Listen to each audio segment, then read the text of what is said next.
Alice in Wonderland. Part 1. Down the Rabbit Hole. Alice was beginning to get very tired of sitting by her sister on the bank and of having nothing to do. Once or twice, she had peeped into the book her sister was reading, but it had no pictures or conversations in it. And what is the use of a book, thought Alice, without pictures or conversations? So she was considering in her own mind, as well as she could, for the day made her feel very sleepy and stupid, whether the pleasure of making a daisy chain would be worth the trouble of getting up and picking the daisies, when suddenly a white rabbit with pink eyes ran close by her. There was nothing so very remarkable in that, nor did Alice think it so very much out of the way to hear the rabbit say to itself, oh dear, I shall be too late." But when the rabbit actually took a watch out of its waistcoat pocket and looked at it and then hurried on, Alice started to her feet, for it flashed across her mind that she had never before seen a rabbit with either a waistcoat pocket or a watch to take out of it. And, burning with curiosity, she ran across the field after it and was just in time to see it pop down a large rabbit hole under the hedge. In another moment, down went Alice after it. The rabbit hole went straight on like a tunnel for some way and then dipped suddenly down, so suddenly that Alice had not a moment to think about stopping herself before she found herself falling down what seemed to be a very deep well. Either the well was very deep or she fell very slowly, for she had plenty of time as she went down to look about her. First, she tried to make out what she was coming to, but it was too dark to see anything. Then she looked at the sides of the well and noticed that they were filled with cupboards and bookshelves. Here and there she saw maps and pictures hung upon pegs. She took down a jar from one of the shelves as she passed. It was labeled orange marmalade, but to her great disappointment, it was empty. She did not like to drop the jar, so managed to put it into one of the cupboards as she fell past it. Down, down, down. Would the fall never come to an end? There was nothing else to do, so Alice soon began talking to herself. "Dinah'll miss me very much tonight, I should think." Dinah was the cat. "I hope they'll remember her saucer of milk at tea time. Dinah, my dear, I wish you were down here with me." Alice felt that she was dozing off, when suddenly, thump, thump, down she came upon a heap of sticks and dry leaves, and the fall was over. Alice was not a bit hurt, and she jumped up in a moment. She looked up, but it was all dark overhead. Before her was another long passage, and the white rabbit was still in sight, hurrying down it. There was not a moment to be lost. Away went Alice like the wind, and was just in time to hear it say, as it turned a corner, "Oh, my ears and whiskers, how late it's getting." She was close behind it when she turned the corner, but the rabbit was no longer to be seen. She found herself in a long, low hall, which was lit up by a row of lamps hanging from the roof. There were doors all round the hall, but they were all locked. And when Alice had been all the way down one side and up the other, trying every door, she walked sadly down the middle, wondering how she was ever to get out again.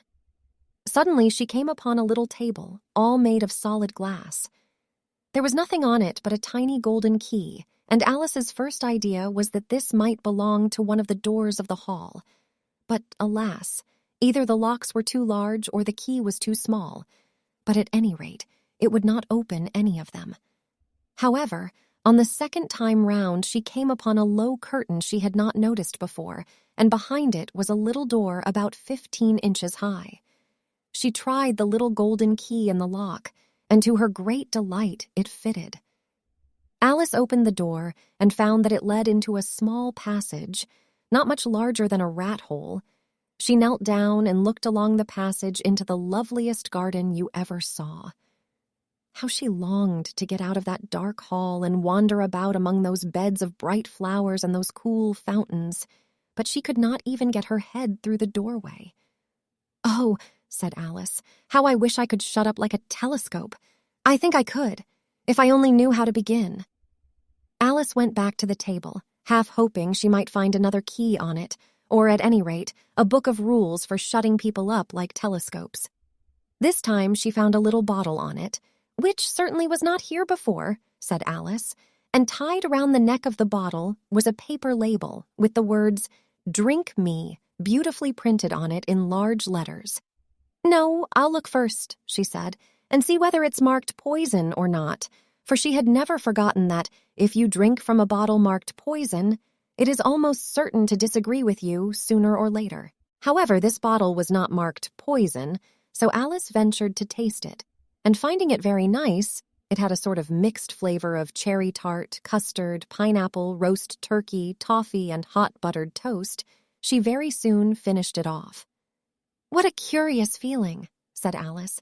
"I must be shutting up like a telescope." And so it was indeed. She was now only 10 inches high, and her face brightened up at the thought that she was now the right size for going through the little door into that lovely garden.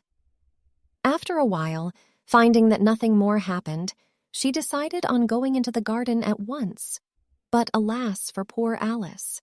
When she got to the door, she found she had forgotten the little golden key, and when she went back to the table for it, she found she could not possibly reach it.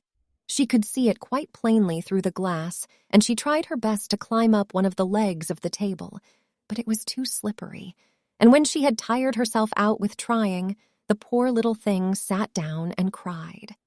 "Come, there's no use in crying like that," said Alice to herself rather sharply. "I advise you to leave off this minute." She generally gave herself very good advice, though she very seldom followed it, and sometimes she scolded herself so severely as to bring tears into her eyes. Soon her eye fell on a little glass box that was lying under the table. She opened it and found in it a very small cake, on which the words, "Eat me," were beautifully marked in currants. "Well, I'll eat it," said Alice, "and if it makes me grow larger, I can reach the key. And if it makes me grow smaller, I can creep under the door. So either way, I'll get into the garden, and I don't care which happens." She ate a little bit and said anxiously to herself, "Which way? Which way?" Holding her hand on the top of her head to feel which way she was growing, and she was quite surprised to find that she remained the same size. So she set to work and very soon finished off the cake.